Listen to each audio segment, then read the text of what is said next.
त्यांच्या सांगण्याप्रमाणे सातवं पुष्प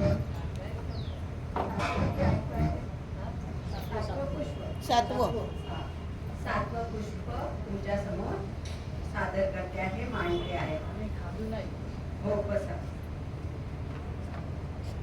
श्री स्वामी समर्थांना वंदन करू, सरस्वतीला नमन करू आणि सर्व रसिकांना अभिवादन करू मी इतिहासातील सुवर्णपाठ ह्या विषयावरील माझ्या विचारांना मांडण्याचा आज निश्चितच प्रयत्न करणार आहे.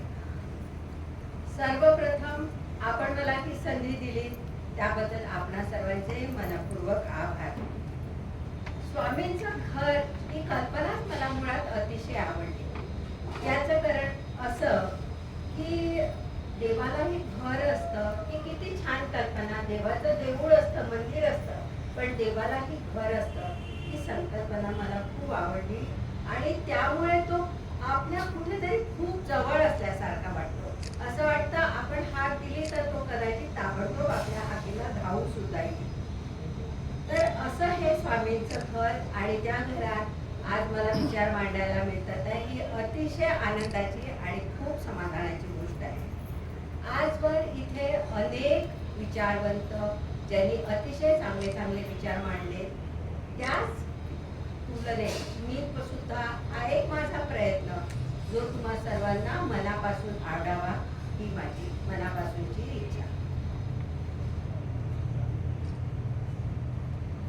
ह्या व्याख्यानमालेसाठी मी निवडलेला विषय किंवा अनुराधाताईंनी पण मला सुचवलेला विषय की तुम्ही याच विषयावर, जो विषय तुम्ही लिहिलेला आहे त्याच विषयावर तुम्ही बोलावं अशी त्यांची इच्छा होती. आणि हा विषय मला मनापासून आवडला कारण की तो माझ्या मनाच्या खूप जवळचा आहे. त्याचं कारण असं एकच आहे, मी जेव्हा ग्रॅज्युएशनला होते तेव्हा इतिहास हा माझा विषय होता आणि मला असं नेहमीच वाटायचं की जर मी कधी पुढे लेखिका बनली म्हणजे तेव्हाच मी कुठेतरी माझ्या मनात हे होतं की मी कुठेतरी काहीतरी लिहू शकेल. त्यावेळेस मला असं वाटलं की जर मला असं लिहिता आलं तर मी इतिहासावर निश्चितच लिहीन. आणि त्याप्रमाणे खरंच आहे, या गोष्टीला भरपूर मोठा कालावधी लागला. जवळपास असं म्हणता येईल की माझ्या शिक्षणानंतरच्या 40 वर्षाच्या कालावधीनंतर मी इतिहासाकडे वळले, त्याचा अभ्यास करायला लागले, त्याचं मनन चिंतन करायला लागले. आणि हे करताना माझ्या एक लक्षात आलं की आपण लिहू शकतो, चांगलं लिहू शकतो. आणि असं करता करता माझ्या ऐतिहासिक म्हणजे सामाजिक मी बरंच लिहिलंय, पण ऐतिहासिक माझ्या 4 कादंबरी पूर्ण झाल्या आहे आणि ह्याचं मला अतिशय आनंद आहे. आज असंच एक इतिहासाचं पान मी तुमच्या समोर घेऊन आले आणि मी असं म्हणते इतिहासाचं स्मरण का करावं. स्मरण ह्यासाठी करावं की जे होऊन गेलेले राजे आहेत त्यांच्या कर्तृत्व गाथा आहे, पराक्रम गाथा आहे, त्या तुमच्यापर्यंत जर तुम्ही अभ्यासल्याच नाही तर त्या कशा येणार ना. म्हणजे तुम्ही त्याचा अभ्यास करायला हवा, त्याचं स्मरण करायला हवं आणि ह्याच्यातून काय चांगलं काय वाईट हे सुद्धा घ्यायला हवं असं मला वाटतं. आणि म्हणूनच तुम्हाला फारसा ज्ञात नसलेला पण इतिहासाच्या पानावर स्वतःची एक अमीट छाप सोडणारा असा हा एक राजा, गुप्त घराण्यातला अतिशय महत्वाचा आणि पराक्रमी राजा म्हणजे सम्राट समुद्रगुप्त. आणि मी आज त्याच्याविषयी तुम्हाला सांगणार आहे. आता हा सम्राट समुद्रगुप्त कोण होता तर मी त्याच्याविषयी 4 ओळी पहिले सांगते. दिगंत आहे ज्याची कीर्ती, पराक्रमाचा सूर्य तो, असा पराक्रमी अनबलशाली आहे मगधप्रिय सम्राट. मगधाचा तो राजा होता, पाटलीपुत्र ही त्याची राजधानी होती. असा हा सम्राट समुद्रगुप्त कोण होता बरं तर एक वैभवशाली, सामर्थ्यशाली, बहुआयामी व्यक्तिमत्वाचा, अनेक कलागुण संपन्न आणि भारतवर्ष एकसंध करण्यासाठी अखंड प्रयत्न करणारा. 4ही दिशा उत्तर, दक्षिण, पूर्व, पश्चिम 4ही दिशांना त्यांनी आपला अश्व दौडवला होता, हे केला होता आणि त्यांनी 4ही दिशा जिंकून घेतल्या होत्या. असा हा पराक्रमी आणि बलशाली सम्राट. आपल्या देशात अनेक राजे होऊन सम्राट अशोक आहे, सम्राट हर्षवर्धन आहे, सम्राट चंद्रगुप्त मौर्य आहे, किंवा राणा कुंभ आहे, विक्रमादित्य आहे, शिवाजी राजे आहेत, असे कितीतरी राजे होऊन गेले. पण मग मला सम्राट समुद्रगुप्तच का लिहावासा वाटला? त्याचं कारण एक, तो माझ्या मनमानसात कुठेतरी वसला होता. आणि मग मला असं वाटलं, नाही, मला लिहायचं तर ह्याच्यावरच लिहायचं. पण इतिहासामध्ये ह्याच्याविषयी फारसं काहीही उपलब्ध नाही. इतिहासात याच्यावर कोणत्याही लेखकाने लिहिलेलं पुस्तक उपलब्ध नाही. फक्त मी विचार केला की मला तर हे लिहायचंय, मग मी आता काय करायला हवं? तर असाध्य साध्य करताना एक व्यक्ती माझ्या आयुष्यात आली, जिने मला हे पुढचं सगळं दिलं आणि सांगितलं की बाई, तू लिहू शकते, तुझ्यात आहे तेवढं सामर्थ्य. आणि ती व्यक्ती होती नागपूरचे भारा अंधारे, जे मॉरिस कॉलेजचे HOD होते आणि इतिहासाचे प्रोफेसर. त्यांची MA ला इतिहासाची सगळी पुस्तकं आहेत. तर त्यांनी मला सांगितलं की तू लिहू शकते, तू प्रयत्न कर, मी तुला मदत करेन. आणि त्यांनी दिलेला हा इतिहासाचा वसा मी पुढे चालू ठेवण्याचा मनापासून प्रयत्न केला. आज असंच एक इतिहासाचं पाठ तुमच्या समोर घेऊन आहे आणि ते अनुभवताना मला निश्चितच अभिमान वाटेल, याविषयी मला खात्री आहे. इतिहासाची पानं चाळताना आपण विसरून गेलेला जो इतिहास असतो त्याला आपण परत एकदा स्मरण करत असतो. तर आता असं आहे की भारताचा हा जो इतिहास आहे, तर या भारताच्या इतिहासात एक युग असं आहे जे सुवर्ण युग म्हणून ओळखल्या जातं. आणि भारताच्या इतिहासाने या युगाने जवळपास 250 वर्षाचा काळ अतिशय समृद्धीचा आणि भरभराटीचा असा आपल्या भारत देशाला दिला. 270 ते 410 हा गुप्त काळ म्हणून ओळखला जातो आणि अतिशय समृद्ध आणि सुवर्ण युग म्हणून ओळखला जातो. ह्यापूर्वी म्हणजे आता सम्राट समुद्रगुप्तापूर्वी जवळपास 500 वर्ष कोणतीही समर्थ सत्ता अस्तित्वात नव्हती. सम्राट अशोकाने 37 वर्ष राज्य केलं आणि त्यानंतर त्यांनी प्रचंड साम्राज्य विस्तार केला. त्यांनी अनेक देश जिंकून घेतले आणि भारताला एकसंध करण्याचा प्रयत्न केला. पण कलिंगच्या युद्धानंतर किंवा त्यांनी बघितलेल्या त्या रक्तपातानंतर त्याला पुढे युद्ध करायची इच्छा झाली नाही किंवा युद्ध करावं असं वाटलं नाही. त्यांनी त्या रक्तपातानंतर एक प्रतिज्ञा केली की ह्यानंतर मी माझ्या हातात युद्धासाठी कधीही तलवार घेणार नाही किंवा माझ्या राज्यामध्ये युद्धाचे ड्रम कधीही वाजणार नाही. अशा ह्या सम्राट अशोकाच्या एवढ्या मोठ्या साम्राज्य विस्तारानंतर त्यांनी बौद्ध धर्म स्वीकारला. बौद्ध धर्म आपल्या भारत देशाबाहेर सुद्धा पाठवला. पण जसं अशोकाचा जसा मृत्यू झाला, त्याच्यानंतर त्याचं हे एवढं मोठं साम्राज्य विखंडित व्हायला सुरुवात झाली. म्हणजे त्याचे तुकडे तुकडे पडायला सुरुवात झाली. आणि सर्वात शेवट त्यांनी जे कलिंग राज्य लास्ट मध्ये जिंकून घेतलं होतं, तो कलिंग देश सगळ्यात पहिले विखंडित झाला आणि त्याचे तुकडे तुकडे झाले. सगळ्यात शेवट तर असं झालं की सम्राट अशोकाचं राज्य फक्त गंगेच्या खोऱ्यापुरतं मर्यादित राहिलं. आणि मग एक लक्षात आलं की त्यातला जो शेवटचा राजा होता बृहद्रथ, ह्या राजाला त्याचा सरदार पुष्यमित्र संघ यांनी मारलं आणि सम्राट अशोकाचा म्हणजे मौर्य वंश इथे पूर्णतः पतन झाला, पूर्णतः संपला. ह्यानंतर पुढची 100 वर्ष तुम्ही इमॅजिन करू शकणार नाही, पण आपल्या भारत देशावर 39 इंडो ग्रीक राजे आणि 2 इंडो ग्रीक राण्या यांनी राज्य केलं. त्याच्यानंतर शक आले, पल्लवास आले, प्रत्येकाने आपापला पाय रोवायचा प्रयत्न केला भारतामध्ये. पण त्यांच्या लक्षात आलं की प्रत्येकालाच तिथे पाय रोवणं अशक्य होतं. त्याच्यानंतर मात्र कुशाण आले आणि हा जो कुशाण वंश होता ही एक भटकी जमात होती. वायव्य सरहद्दमधून कुणाही त्यांना हाकलून लावलं होतं आणि ते भारतात आले आणि भारतावर त्यांनी राज्य केलं. कुशाण हा वंश भारतात फार मोठ्या प्रमाणावर होता आणि कनिष्क हा त्याचा अतिशय सामर्थ्यशाली पराक्रमी असा सम्राट. असं हे गुप्त साम्राज्य. गुप्त साम्राज्याने अशी ही परिस्थिती समुद्रगुप्ताच्या आधीची. त्यानंतर काय झालं की जसं कुशाण वंश फार मोठ्या याच्यावर गेला, पण प्रत्येक राज्य व्यवस्थेला किंवा प्रत्येक राज्याला एक चढती आणि उतरती कळा असते.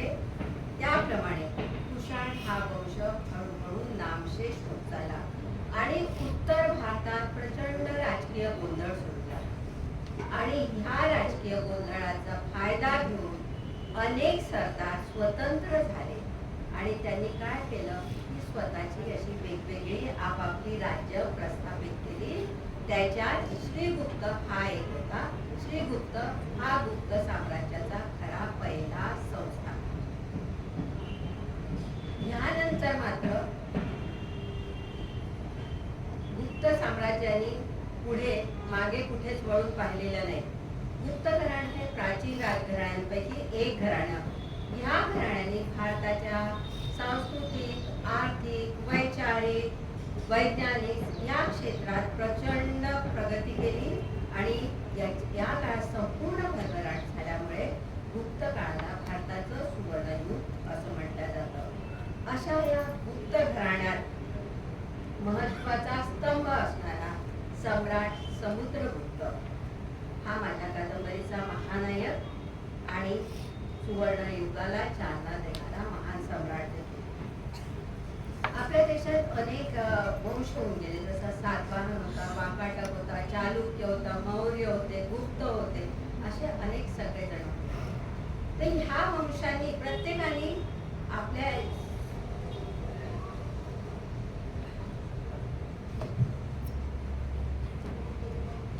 आपल्या सामर्थ्यात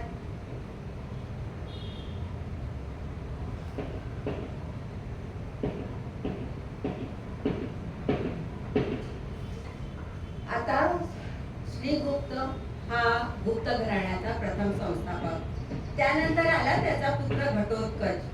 घटोत्कचाचा पुत्र होता चंद्रगुप्त, पहिला चंद्रगुप्त. चंद्रगुप्त म्हणजे विक्रमादित्य नाही किंवा चंद्रगुप्त मौर्यही नाही, पहिला चंद्रगुप्त, गुप्त घराण्यातला पहिला. आता ह्यानी लिच्छवी राजकन्या कुमारदेवीशी विवाह केला. लिच्छवी ही त्या काळची अतिशय शूर जमात आणि त्यांनी तिच्याशी विवाह केल्यामुळे त्याला वैशालीचं राज्यही मिळालं आणि लिच्छवींची आयुष्यभर मदतही मिळाली. तर असं हे जेव्हा त्यांना राज्य मिळालं तर असे हे दोन माता पिता म्हणजे चंद्रगुप्त आणि कुमारदेवी यांचा पुत्र म्हणजे सम्राट चंद्रगुप्त. अशा या सामर्थ्यशाली माता पितांचा पुत्र महाराजाधिराज समुद्रगुप्त यांनी गुप्त साम्राज्याला एका उंचीवर नेलं आणि एक वैभवशाली आणि सामर्थ्यवान बलशाली असं सुराज्य निर्मित करण्यात मोलाची मदत केली. भारतवर्ष एका छत्राखाली आणण्यासाठी त्यांनी अखंड मोहिमा केल्या. दिग्विजयी सम्राट म्हणून आपल्या बाहुबळावर त्यांनी गांधार पासून आसाम पर्यंत म्हणजे कामरूप पर्यंत आणि दक्षिणेत सिंहल पासून उत्तरेत हिमालयाच्या कीर्ती जनपदापर्यंत त्यांनी सर्वत्र त्याचं साम्राज्य होतं. याशिवाय संयुक्त प्रांत, बिहार, पश्चिम बंगाल, मध्य भारतातील 8 राज्य, दक्षिणेकडील 12 राज्य, सीमा प्रांतातील प्रत्यंत राज्य, पंजाब, राजपुताना आणि मध्य भारतातील गणराज्ये ह्यावर त्यांनी स्वतःचं वर्चस्व प्रस्थापित केलं होतं. अनेक परकीय राजांनीही त्याच्याशी मैत्रीचे संबंध जोडण्याचा प्रयत्न केला. 24 राजांशी तो लढला पण एकही लढाई तो हारलेला नाही. ही झाली त्याच्या पराक्रमाची गाथा. त्याच्या अनेक युद्धनीतीने त्याची महानता, त्याच्या पराक्रमाची व्याख्या, त्याची युद्धनीती आणि त्याची वैचारिकता हे सगळंच आपल्याला ज्ञात होतं. पण इतिहासाची पानं आपण जेव्हा सहजरित्या पालटतो, कारण तो आपला वर्तमान नसतो. आपल्याला वाटतं आपल्याला काय करायचंय ना, इतिहासापासून आपल्याला काय घ्यायचं काय आहे. पण मला असं वाटतं की इतिहासाचं स्मरण ही आजची खरी गरज आहे.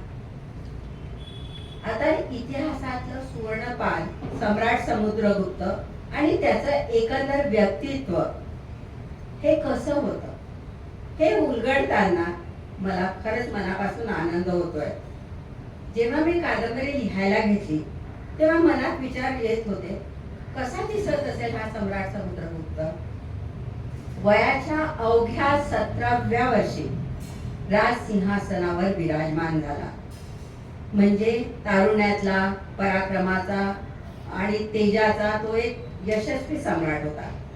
विचारी होता, धीरोदात्त होता, बुद्धिमान होता, तेजस्वी होता आणि अल्पावधीत बनलेला लोकप्रिय शासक देखील होता. आणि मी मग माझ्या नेत्रासमोर त्याचं सगुण रूप प्रगट करायचे, विचार करायचे कसा दिसत असेल तो.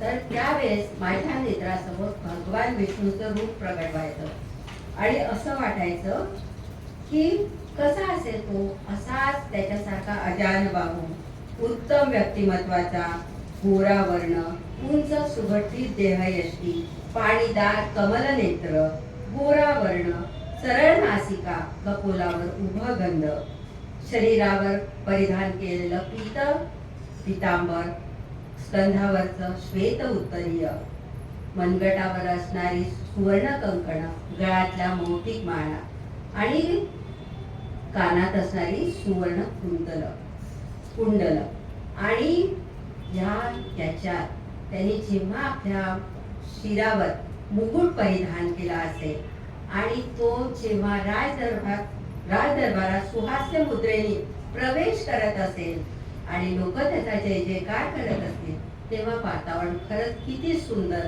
आणि किती भारावलेलं असू शकतं याची कल्पना तुम्ही केलेली बरी. असा हा सम्राट समुद्रगुप्त पूर्ण कादंबरीभर माझ्या समोर असाच उभा होता आणि म्हणून मी त्याच्या प्रत्येक व्यक्तिमत्वात, त्याच्या प्रत्येक कार्यात, प्रत्येक कृतीत असे सामावत गेले. पण तो महाराज चंद्रगुप्ताचा एकमेव पुत्र नव्हता. महाराज चंद्रगुप्ताला अनेक राण्या होत्या, अनेक पुत्र होते. मग त्यातल्या फक्त त्यांनी समुद्रगुप्ताचं चयन का करावं. राजाला हे कळत असेल की असं केल्याने काहीतरी विचलित परिणाम होऊ शकतात, पण तरी सुद्धा त्यांनी समुद्रगुप्ताचं चयन का केलं. कच हा त्याचा सर्वात मोठा आणि ज्येष्ठ पुत्र होता चंद्रगुप्ताचा. खरं तर राज्य त्या परंपरेप्रमाणे त्याला मिळायला हवं होतं, पण त्याला न मिळता त्यांनी ते कोणाला, समुद्रगुप्ताला दिलं. याचं कारण एकच, कच हा श्रेष्ठ असेल, कारण तो श्रेष्ठ होताच, कारण की तो एका राजाचा पुत्र होता. त्याच्यातही ते सर्व गुण होते जे सम्राट समुद्रगुप्तामध्ये होते. पण तरी सुद्धा त्यांनी त्याचं चयन केलं, कारण की हा श्रेष्ठतम होता.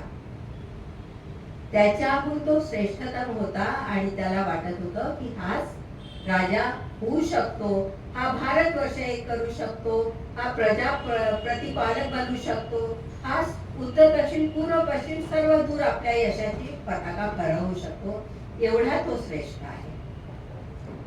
आणि शिवाय त्याला त्याच्या गुरुनी दिलेलं जे ज्ञान होतं, अस्त्र शस्त्र विद्या, कौटिल्याचं अर्थशास्त्र, राजकारण, राजा कसा असावा, त्याची कर्तव्य काय असावी, हे सगळं जेव्हा ज्ञान त्यांनी त्याला दिलं, तेव्हा त्याला असं वाटलं की हा आपला श्रेष्ठ जरी नसला तरी आपल्या साम्राज्यासाठी योग्य असा हा आपला पुत्र आहे. पण तुम्हाला लोकांना कंटाळा येत नाहीये ना, म्हणजे मी सांगते तर प्रत्येक राजघराण्याला अंतर्गत विद्रोहाचा एक शाप असतो. कोणतंही राजघराणं याला चुकलेलं नाही, तसंच हेही गुप्त वंशही याला चुकलेलं नाही. या समुद्रगुप्ताला राज्य दिल्यानंतर कचानी बंडाचं निशाण फडकवलं, कारण की त्याला वाटत होतं हे मलाच मिळायला हवं ना, हा माझा अधिकार आहे. पण तरी सुद्धा त्याला मिळालं नाही आणि त्याने त्याचा बंड पुकारलं आणि आयुष्यभर समुद्रगुप्ताला आपल्या ज्येष्ठ बंधूचं हे पहिल्यांदा बंड मोडून काढावं लागलं. आता काही इतिहासकार असं म्हणतात की कच्छ हे समुद्रगुप्ताचंच नाव आहे. त्यांनी समुद्रापर्यंत आपल्या साम्राज्याच्या सीमा विस्तारित केल्या म्हणून त्याला समुद्रगुप्त हे नाव पडलं. पण नेहमी अर्वाचीन इतिहास जो असतो त्याच्यात अनेक संभावना असतात. त्या इतिहासात जे उपलब्ध असतं त्यावरूनच आपण आजचा इतिहास लिहू शकत असतो. तसं ह्याच्यातही आहे, पण तरी सुद्धा त्यामुळे ह्या सम्राट समुद्रगुप्ताच्या श्रेष्ठत्वाला कुठेही धक्का बसलेला नाही. आता अशा समुद्रगुप्ताचा राजा म्हणून राज्याभिषेक झाल्यानंतर त्यांनी आपल्या इच्छा, आकांक्षा आणि भारतवर्ष एकसंध करण्यासाठी पुढचं पाऊल उचललं, ते म्हणजे साम्राज्य विस्तार. पण हा साम्राज्य विस्तार करण्यापूर्वी किंवा त्याविषयी मी थोडं सांगण्यापूर्वी मी त्याच्या आयुष्यातल्या ज्या महत्वाच्या व्यक्ती आहेत त्यांच्याविषयी थोडंसं सांगते. सगळ्यात पहिले आहेत महाराज चंद्रगुप्त. एक उत्तम पिता, एक उत्तम राजकारणी, एक उत्तम शासक आणि आपल्या पुत्रांना योग्य ज्ञान आणि पराक्रम देणार. पाटलीपुत्र, मगध आणि अनेक राज्यांचा स्वामी असणारा. त्याने खास दरबार बोलावला आणि त्यांनी खास दरबारात बोलवून त्यांनी आपला समुद्रगुप्त हा आपला पुढचा वारस आहे हे त्यांनी निश्चित केला आणि सर्व दरबारवासियांना सांगितलं. असा हा एक शूर पराक्रमी राजा ज्यांनी गुप्त संवत चालू केले. याच्यापासून गुप्त संवत चालू झालेला आहे. दुसरी आहे त्याच्या आयुष्यातली व्यक्ती म्हणजे महाराणी कुमारदेवी.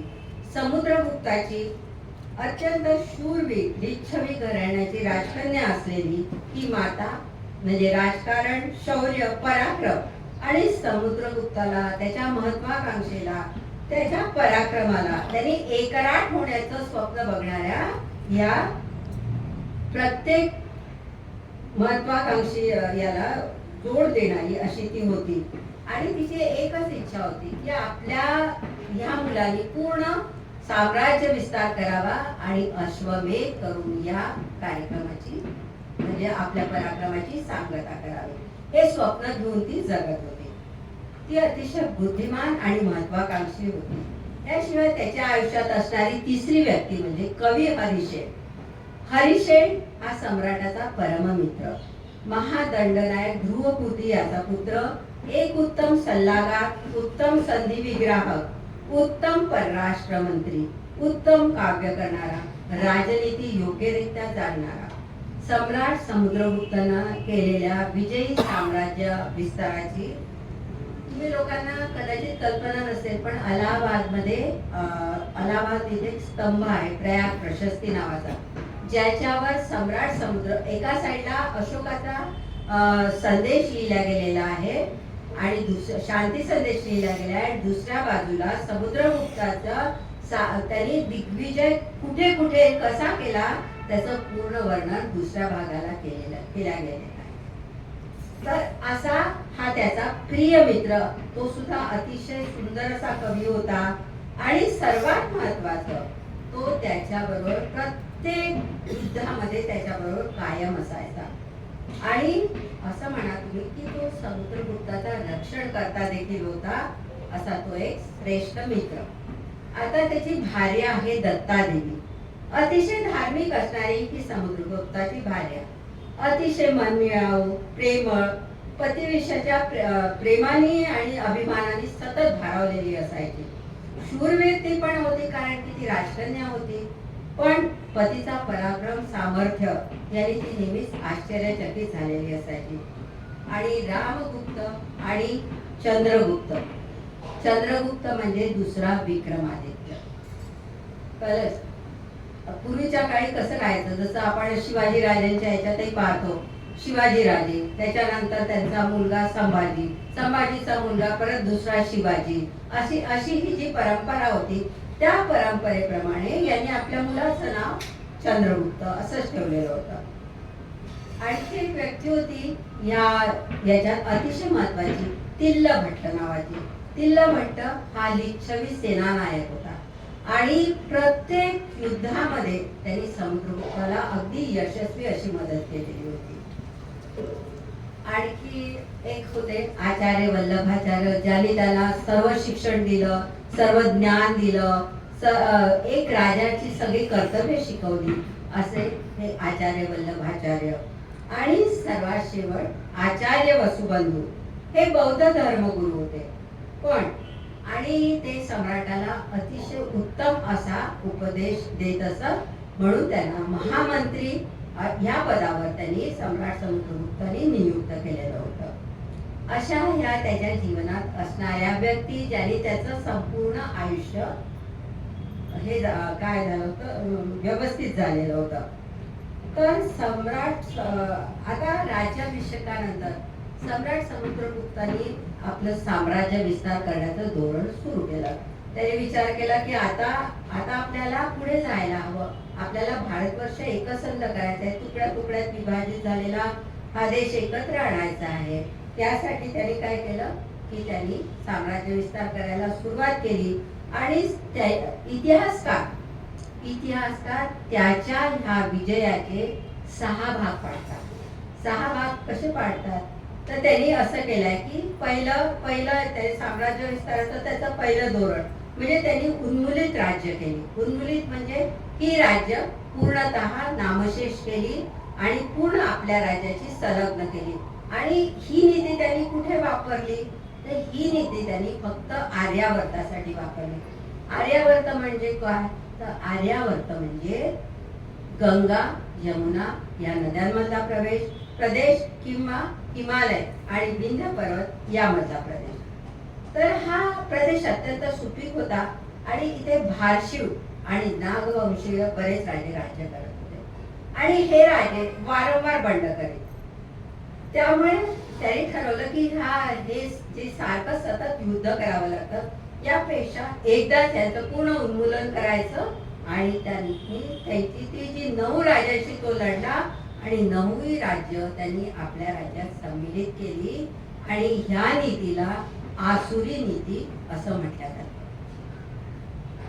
दुसरी नीती त्यांनी वापरली जी आट्विक राज्य म्हणजे जंगल राज्य. जंगल राज्य जी होती ते ही कुठे होती, सगळी मध्य प्रदेशात होती. त्यांनी बघितलं की हे सगळे जे आट्विक राज्यातले लोक आहेत हे अत्यंत शूर आहेत, तर ह्या शूर लोकांना आपण आपलं सेवक बनवलं पाहिजे.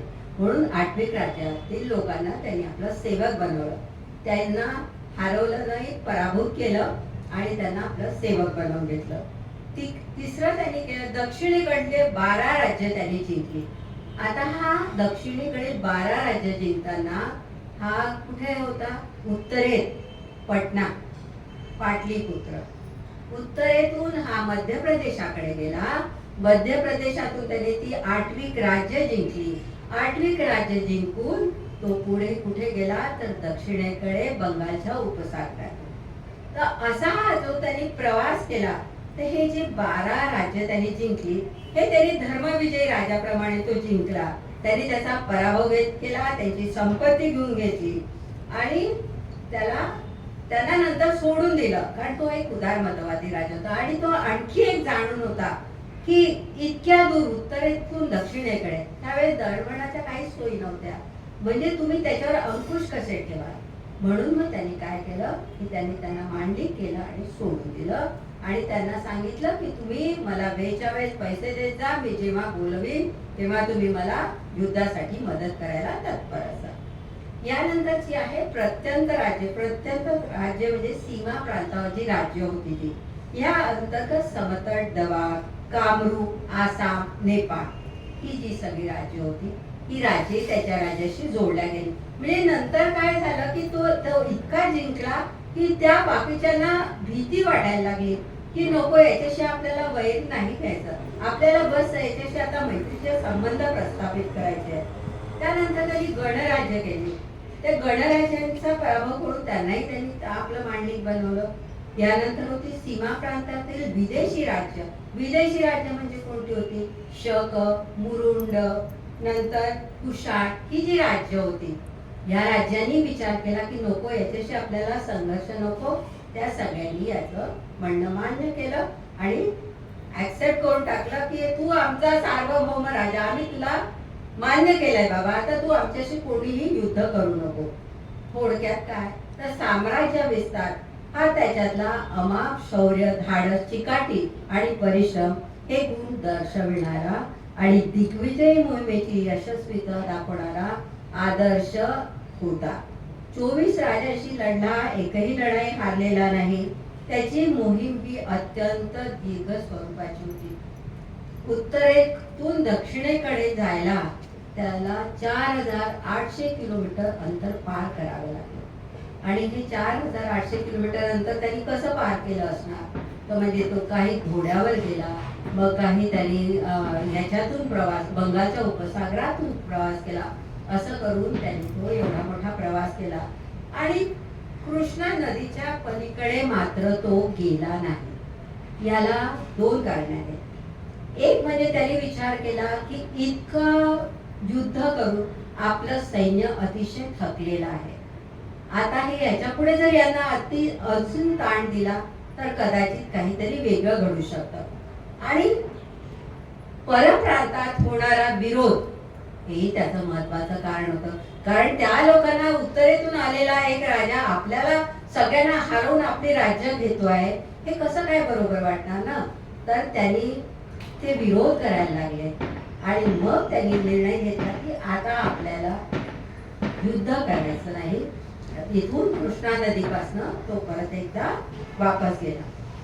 आता या दक्षिण मोहिमेचा एक कादंबरी लिहिताना मला आलेला एक छोटासा हे सांगते आहे, प्रश्न आलेला सांगते की जेव्हा मी हे लिहायला घेतलं दक्षिण मोहीम मध्य भारतात आला हे तर मला कळलं, पण मध्य भारतातून तो दक्षिणेकडे कसा गेला असेल हा विचार करताना मला खूपच म्हणजे मला कळेना.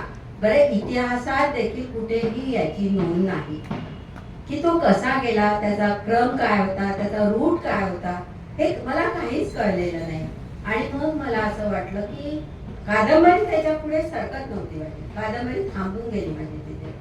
आणि मग एक दिवस मला कळलं, म्हणजे असतं ना स्वच्छ प्रकाश पडतो आपल्या याच्यात, तसा मलाच कळलं की अरे त्यांनी कसा कसा हा रूट आपला तयार केला असेल.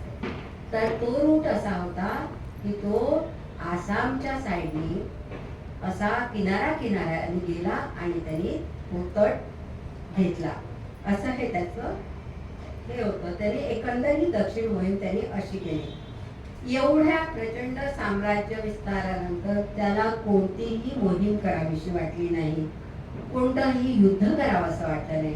त्यांनी अश्वमेध यज्ञ केला आणि आपल्या युद्धांना विराम दिला. एक प्रजावत्सल राजा बनून त्यांनी अनेक वर्ष राज्य केलं आणि त्याला चिरोत्सव अश्वमेध हरता असंही म्हटलं जातं. आता तुम्हाला फक्त थोडक्यात मला हे सांगायचं की समुद्रगुप्ताची नेमकी कारकीर्द कशी होती, त्याला सुवर्णयुगाचा प्रारंभ करणारा असं का म्हटलं गेलंय? त्याने अखंड भारत करताना आपल्या प्रजेविषयीची कर्तव्य कशी पार पाडली, गुप्त साम्राज्यांनी आपल्याला खरंच कोणती देण दिली. समुद्रगुप्त पराक्रमी होता, पण त्याच्याबरोबर त्याच्या अंगी आणखी कोणते गुण होते हे सर्व जाणून घेताना तुम्हाला निश्चित खरंच खूप आश्चर्य वाटेल. पण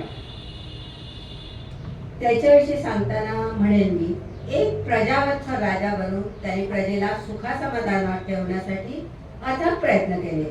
त्याच्या राज्यात प्रजा सुखी होती, लोकांची सांपत्तिक स्थिती चांगली होती, अंतर्गत बाह्य देशांशी संबंध चांगले होते, त्यामुळे व्यापार चांगला होता. हे धनिक लोकही प्रजेसाठी अत्यंत चांगली अशी कार्य करीत असत. शिक्षण क्षेत्र त्याच्या काळात अतिशय विस्तारित असं झालं होतं. पूर्वीच्या काळी काय असायचं की जे अध्यापक असायचे किंवा जे गुरुजन असायचे त्यांना अग्रहार म्हणून काही राजे लोक जमिनी दान देत असत. तर ह्या जमिनी दान देताना त्यांची राजांची इच्छा ही असायची की त्याच्यावर त्यांनी आपले गुरुकुलं, अध्यापन केंद्र अशी निर्माण करा. आणि त्या काळी अशी नालंदा, बनारस, उज्जैन, पाटलीपुत्र, आणखी अजून बरीच काही म्हणता येतील अशी सर्व ती होती. कळलं?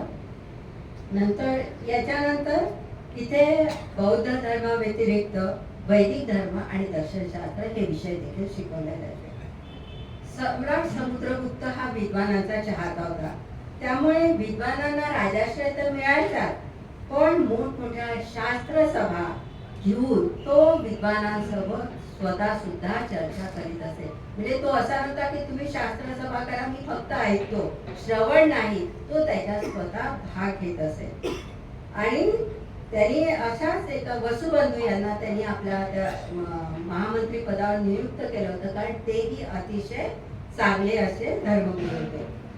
नंतर तो वैदिक धर्माचा पुरस्कर्ता होता, पण म्हणून त्यांनी इतर धर्मांना कमी लेखलं नाही किंवा इतर धर्मांना त्यांनी नामशेष केलं नाही किंवा इतर धर्मांना महत्त्व दिलं नाही असंही नाही. त्यांनी सर्व धर्मांना सारखाच हे दिला. तो एक उत्कृष्ट कवी पण होता. अनेक काव्याची त्यांनी निर्मिती केली. उत्तम वीणावादन करायचा तो. एकीकडे तो कवी मनाचा, कवी हृदयाचा होता, तर दुसरीकडे पराक्रम आणि बाहुबळ हे त्याचे गुण होते. परशु, बाण, शंकू, शक्ती ही जी शस्त्र होती, या शस्त्रांनी त्याचं शरीर म्हणजे त्या घावांनी त्याचं शरीर सुशोभित झालेलं होतं. त्याचं हृदय अतिशय कोमल होतं आणि आपली तीक्ष्ण बुद्धी आणि संगीत कलेच्या ज्ञानाने त्यांनी एक संगीत सृष्टी निर्माण केली होती. त्याला लोक कविराज देखील म्हणत असत. अशा या बहुआयामी व्यक्तिमत्वाचं मूल्यमापन करताना डॉक्टर व्हिन्सेंट स्मिथ नावाचे लेखक इतिहास तज्ञ होऊन गेला. त्याला भारतीय नेपोलियन असं म्हटलेलं आहे. आता दोघांमधलं मी साम्य सांगते. दोघेही पराक्रमी होते. दोघांनीही आपल्या देशाचा गौरव वाढवला. दोघेही त्यांच्या देशातील जनतेला अतिशय प्रिय होते आणि दोघेही उत्कृष्ट सेनानी होते. पण या दोघांमध्ये भेद काय होता? दोघांचा काळ भिन्न होता, देशातील परिस्थिती भिन्न होती. समुद्रगुप्ताला पराजय हा शब्दच माहिती नव्हता. ह्या उलट नेपोलियनची रशियावरील लढाई अयशस्वी ठरलेली होती. वॉटरलूच्या लढाईत त्याचा पराभव झालेला होता. समुद्रगुप्ताची कारकीर्द वैभवशाली होती. सर्व बंड त्यांनी मोडून काढलेली होती आणि नेपोलियनचा पण युरोपमध्ये दरारा होता. पण त्याला पदच्युत कसं करता येईल यासाठी बाकीची राष्ट्र संघटित झाली होती.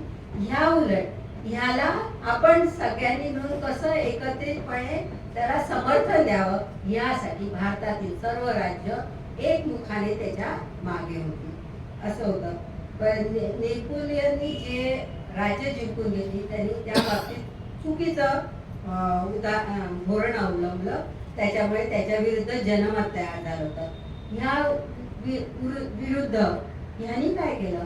समुद्रगुप्ताचं मत उतार मतवादी होतं आणि त्यांनी काय केलं की जे जिंकून घेतलेले राजे त्यांना मांडलिक म्हणून त्यांना सोडून दिलेलं होतं. समुद्रगुप्ताचं पूर्वायुष्य चांगलं, उत्तरार्धही चांगलाच होता. ह्या उलट नेपोलियनचा मृत्यू सेंट हेलेना बेटावर अतिशय एकाकीपणे झाला. ह्या दोघांमध्ये असणारा हा भेद आहे.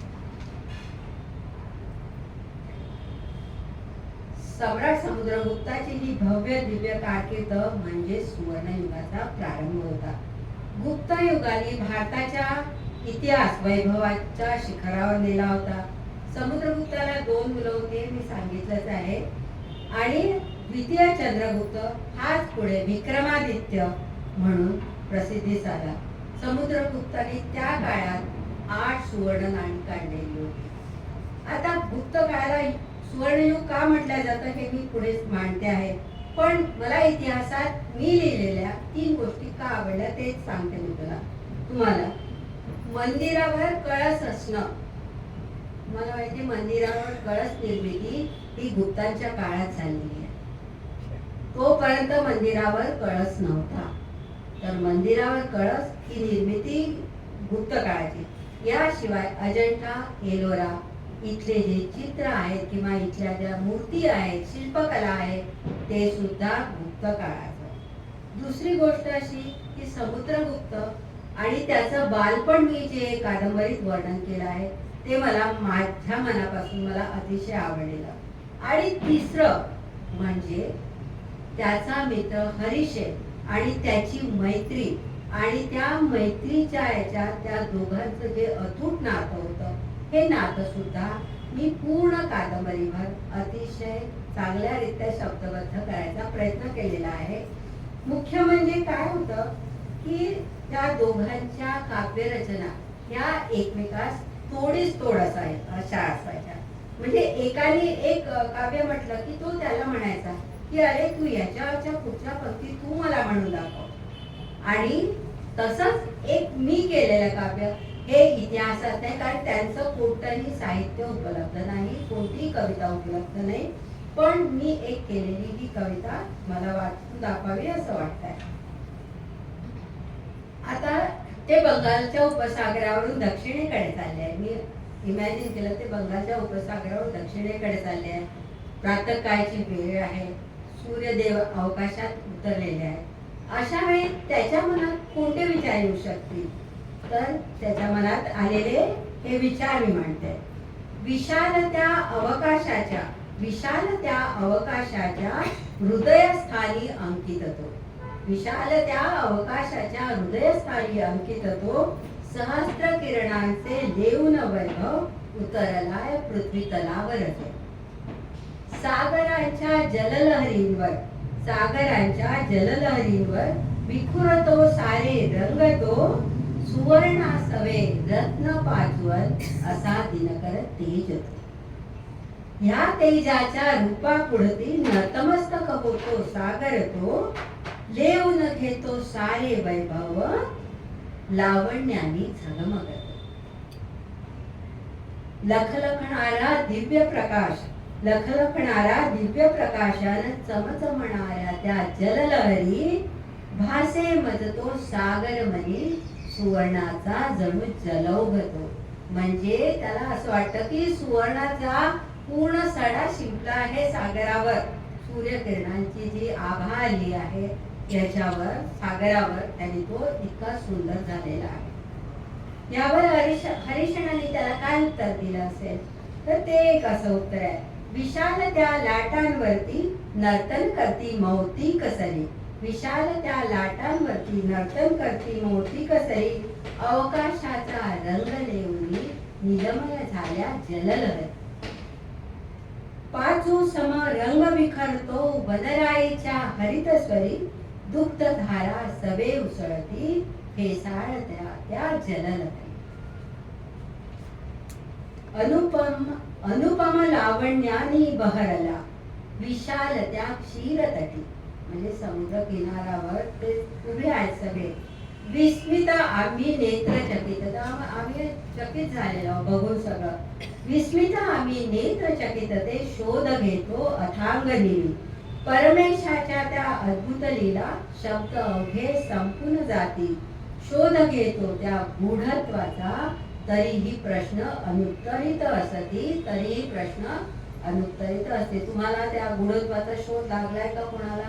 बहुतेक कोणालाच तो लागलेला नाही, तर तो सगळं अनुपम विचल आहे जे काय आहे ते. तर असं हे मी समुद्रगुप्ताची कादंबरी लिहिताना मी काही काही कविता त्याच्यात टाकल्या, कारण तो एक कवी होता म्हणजे त्यांनी काव्य निर्मित केलेलीच असणार, उपलब्ध नाही, त्याच्यामुळे आपण लिहू शकत नाही. तर असा हा सम्राट समुद्रगुप्त, ज्यांनी एवढं सगळं तयार केलं वैभव आपल्या देशासाठी. आता गुप्त काळाने आणखी आम्हाला काय दिलं?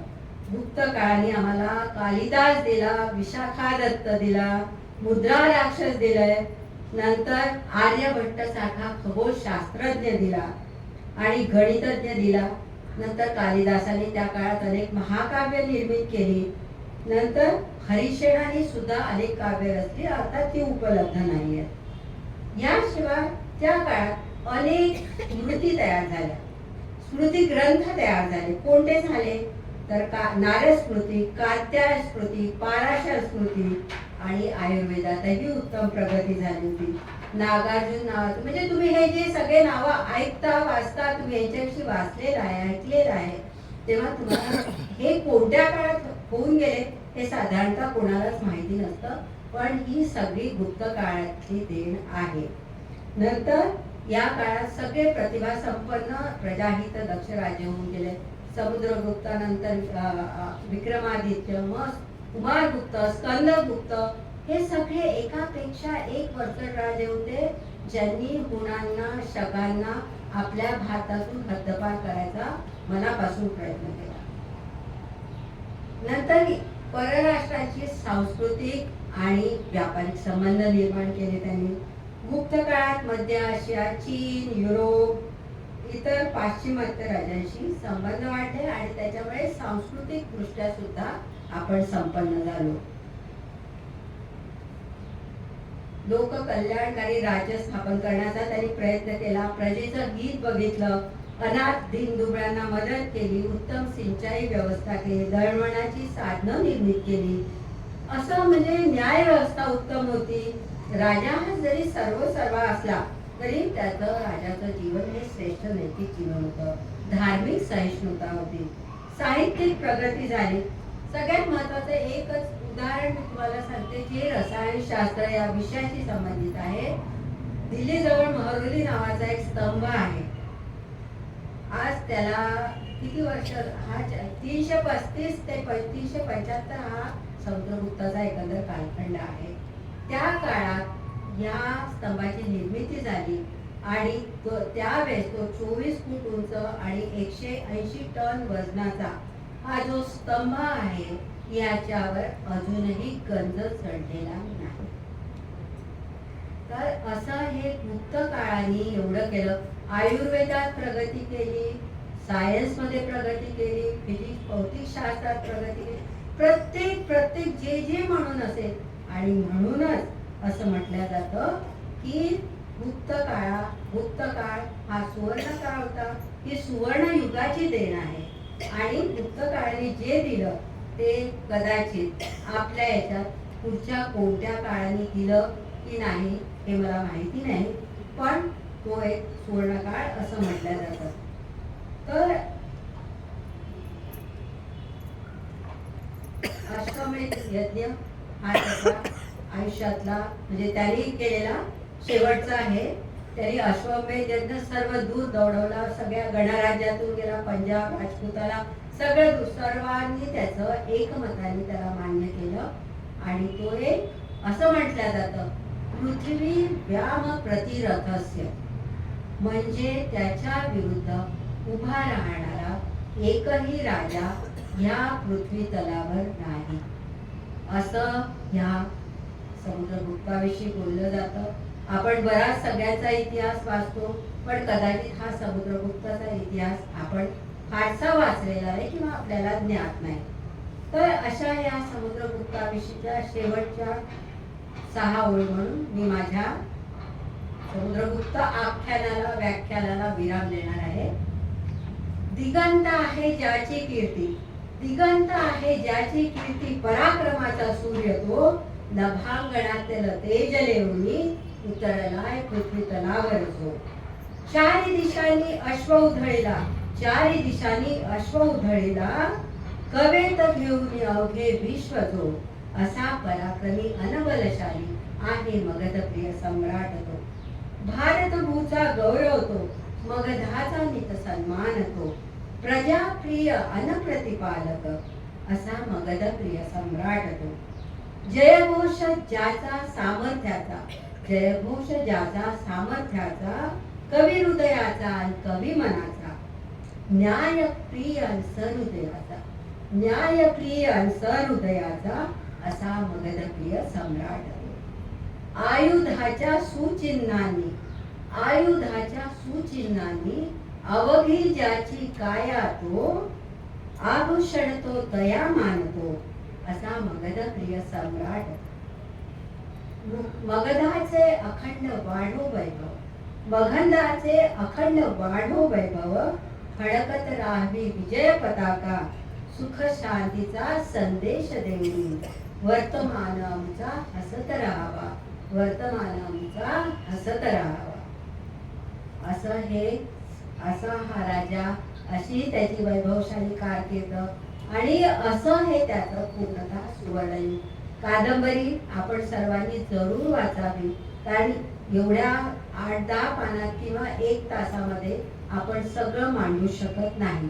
कादंबरी वाचल्यानंतर त्याच्यातलं प्रत्येक गुण, त्याच्यातलं प्रत्येक त्यांनी केलेल्या मोहिमा त्या कशा कशा केल्या याचं अतिशय चांगलं वर्णन माझ्या दृष्टीने मी केलेलं आहे.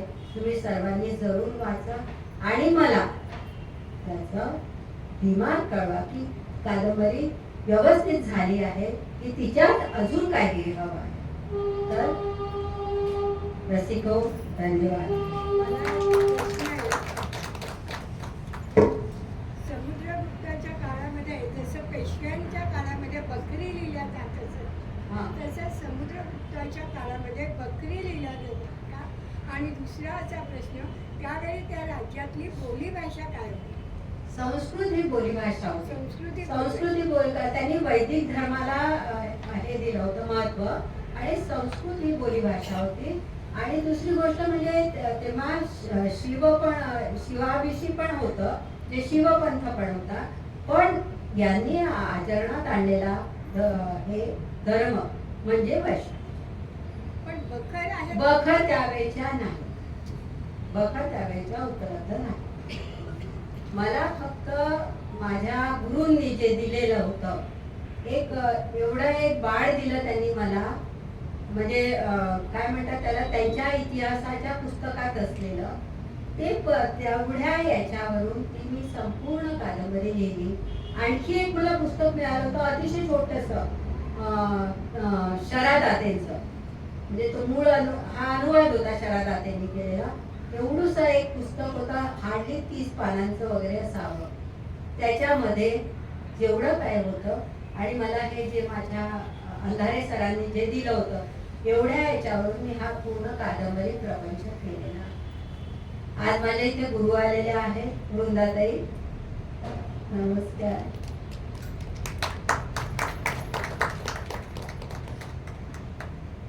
आणखी कोणाला काही विचारायचं आहे? शंका आहे काही विचारायचे?